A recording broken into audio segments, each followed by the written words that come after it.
አምራን ጩና ያሰበችውን ተንኮል በናሆም ላይና በዳግም ላይ ልታደርገውን ያሰበችውን ተንኮል ሄደችና ለዳግም ነገረችው። እንግዲህ ለዶክተሩንም ደግሞ ቪዲዮውን እኔ አስጠፋላለሁ በጣም ይቅርታ ብላ እንግዲህ ከጩና ጋር ተጣልታለች ማለት ነው። እንግዲህ ለነ ናሆምና ለነ ዳግም ደግሞ ይህንን ነገር ምንም ቢሆን ያ ቤተሰብ ለእኔ ብዙ ብበድላቸውም ከእስር ቤት ያስወጡኝ በጣም ባለውለታዎቼ ናቸው። ስለዚህ እኔ ከአንቺ ስራ ጋር በጭራሽ ልተባበር አልችልም ብላ ነው እንግዲህ ከጩና ጋር የተጣላችሁ። እንግዲህ ራሄልም ደግሞ ጩና እንግዲህ ከዛ ከነ አምራንና ከነ ራሄል ጠፍታለች፣ ሌላ ቦታ ገብታለች ማለት ነው፣ ተደብቃለች። እንግዲህ ዶክተር ፋኑኤልን ደግሞ በጣም እያስቸገረችው ነው፣ እየደወለች በማህበራዊ ሚዲያ የሰራውን ተንኮል ስምህንም የሚያጠፋ ያንን የቪዲዮ እፖስተዋለሁ ካልሆነ ግማሽ ሚሊዮን ብር ይዘና እያለች እንግዲህ እያስፈራራችሁ ይገኛል። በጣም በሚያሳዝን ሁኔታ። ሰላም ውድና የተከበራችሁ የቻናል ቤተሰቦች ይህን ቪዲዮ ሲጀምሩ ላይክ፣ ሰብስክራይብ ማድረጋችሁን አትርሱ። እንግዲህ እነሆ ኑሐሚን ድራማን ይዤላችሁ ቀርብ ያለው ማለት ነው።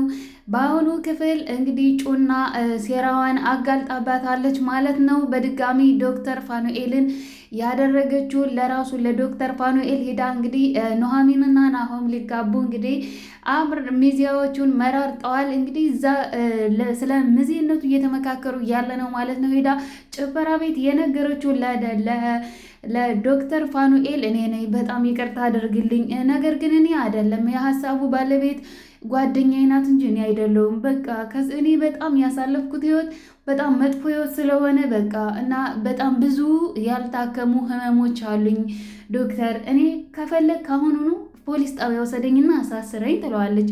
እኔ አሁንስ ተንኮል እየሰራሽ ሴራ እየሰራሽ እንዳልሆነ በምን እርግጠኛ ልሆን እችላለሁ አምራን?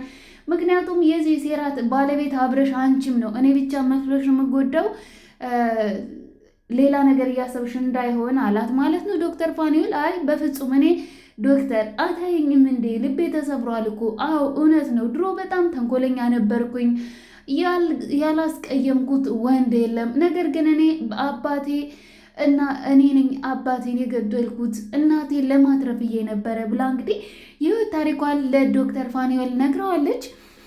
ዶክተር ፋኑኤል ደግሞ እንዲህ ምን ሆነሽ ነው አምራን? እስቲ ተረጋግተሽ በስነ ስርዓት አውሪኝ ይላታል። አይ እኔ ቤተሰቦቼ እኔ አባቴን የገደልኩት እኔ ነኝ፣ በብርጭቆ ወርወሬ አባቴን የገደልኩት እኔ ነኝ። በአባቴ ተደፍሬያለሁ፣ ብዙ መከራ ደርሶብኛል እና ኑሮዬም ህይወቴም የጎዳና ልጅ ነበርኩኝ። ስለዚህ ልክ ነህ፣ እኔ ለተንኮልና ለክፋት የተፈጠርኩኝ ነኝ አለችው ማለት ነው። አይ ማንም ሰው ለተንኮልና ለክፋት የተፈጠረ የለም።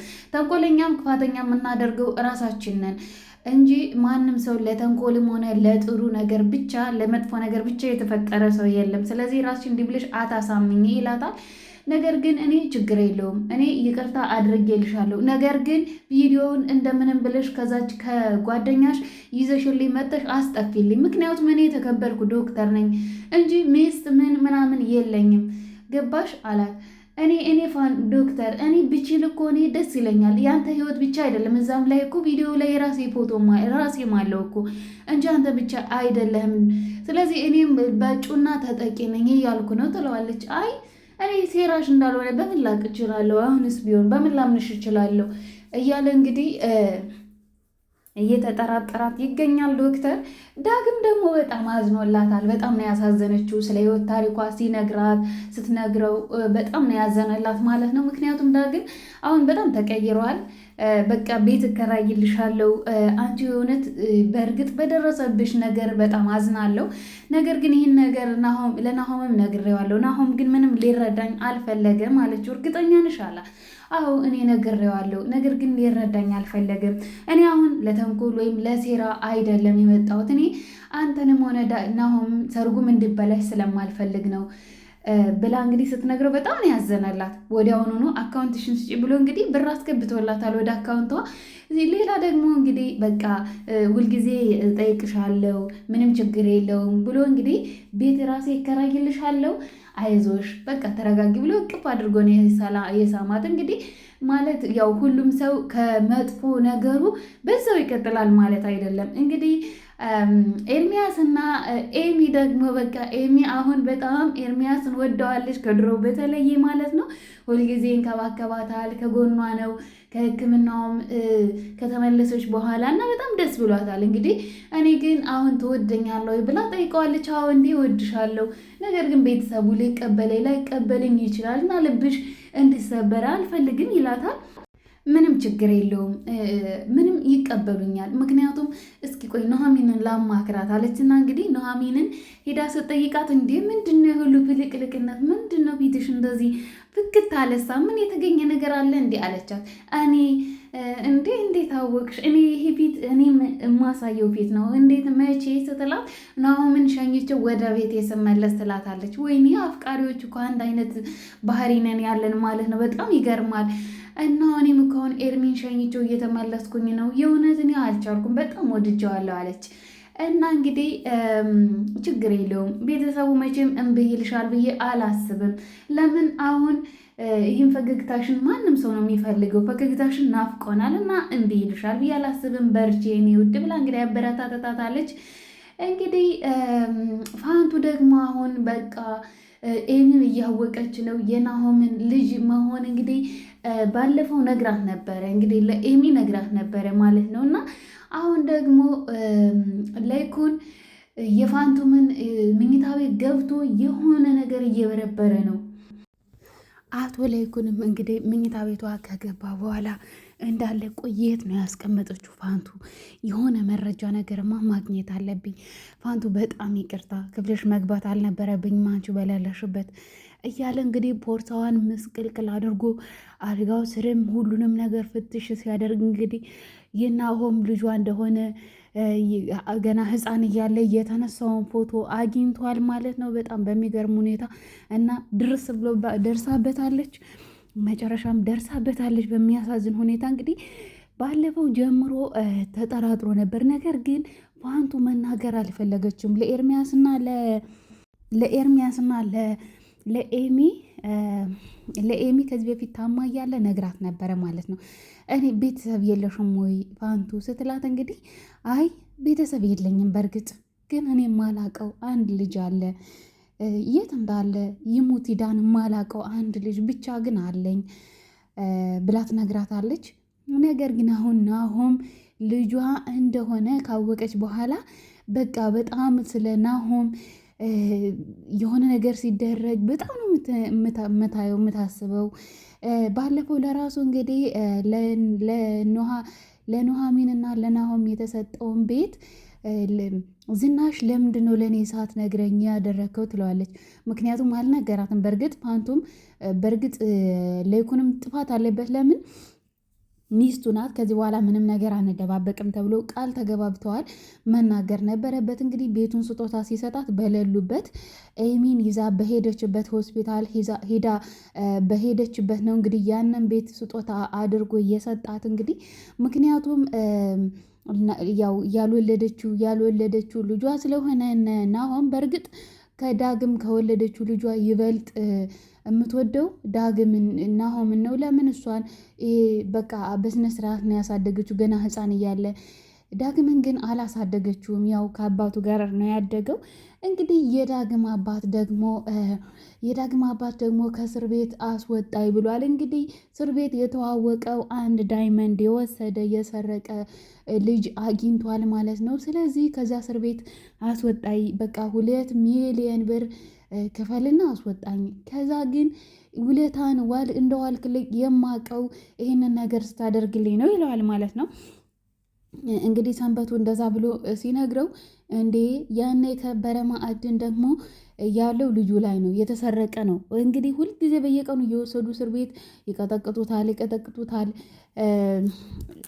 ስለዚህ አምጣ እያሉ ነው ማለት ነው። እሱ ደግሞ ሁልጊዜ እጁን እያስተሰባበረ ይመጣል። በጭራሽ እዚህ ጋር ነፍሴ ቢወጣም ቢሆን እኔ ያንን እየከበረ ማዕድን ለማንም አልሰጥም ብሏል። እንግዲህ እኔም አንተም ሁለታችንም ከእስር ቤት እንውጣና እኔ አካፍልሃለሁ ብሎታል። እንግዲህ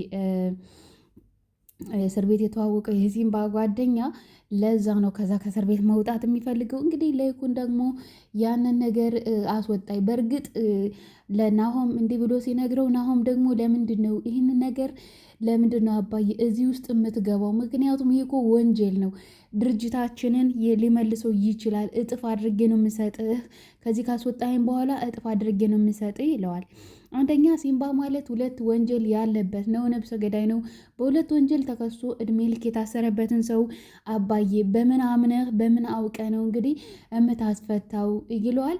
በእርግጥ እኮ ባለውለታችን ነው ሲምባ ማለት ባለውለታችን ነው ቢለውም አይ አባዬ ባለውለታ ብሎ ነገር የለም፣ እናንተ እኮ ክሱን ስላነሳላችሁ ብቻ ነው እንጂ ምናልባት ብትታሰሩ እኮ 2 ወር 3 ወር ነው፣ ከዛ ውጪ ወንጀል ስለሌለባችሁ ፍርድ ቤቱም ይመልሳችሁ ነበረ። ስለዚህ በራሱ ጥፋት ነው የታሰረው። ሲቀጥል ደግሞ ምንም ውለታ ብሎ ነገር አይሰራም። ያችን ክሱን በማንሳቱም ደግሞ ይህን ያክል የሚያስፈልገው ነገር አይደለም እና አባዬ ከዚህ ነገር እጅን አንሳ፣ በጭራሽ መግባት የለብም፣ ማስፈታት የለብም፣ ራሱ ጨርሶ ከስር ቢወጣ ይሻላል ይለዋል።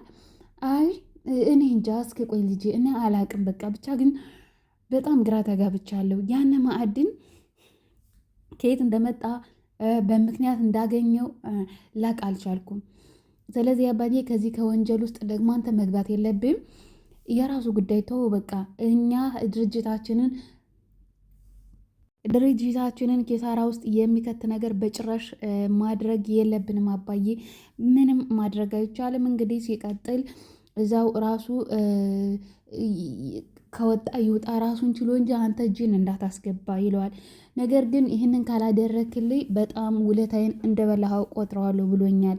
ብቻ ልጄ ግራ ተጋብቻለሁ ይለዋል። አይ ለማየም በእርግጥ ለማየም ንገራት፣ ብቻን ደግሞ ምንም ነገር አትወስም። ቢሆንም ደግሞ መሆንም የለበትም አባዬ፣ እዚህ ወንጀል ውስጥ እንዳትገባ፣ በሰላም የወጣኸውን ደግሞ ድጋሚ የማይሆን ወንጀል የማታውቀው ነገር ውስጥ ገብተህ ድጋሚ እንድትታሰር በጭራሽ አንፈልግም አባዬ። ሁላችንም ይሄ ቤታችን ደስታችን ተመለሰ ስንል ደግሞ ድጋሚ እንዲደፈርስ አልፈልግም ይለዋል።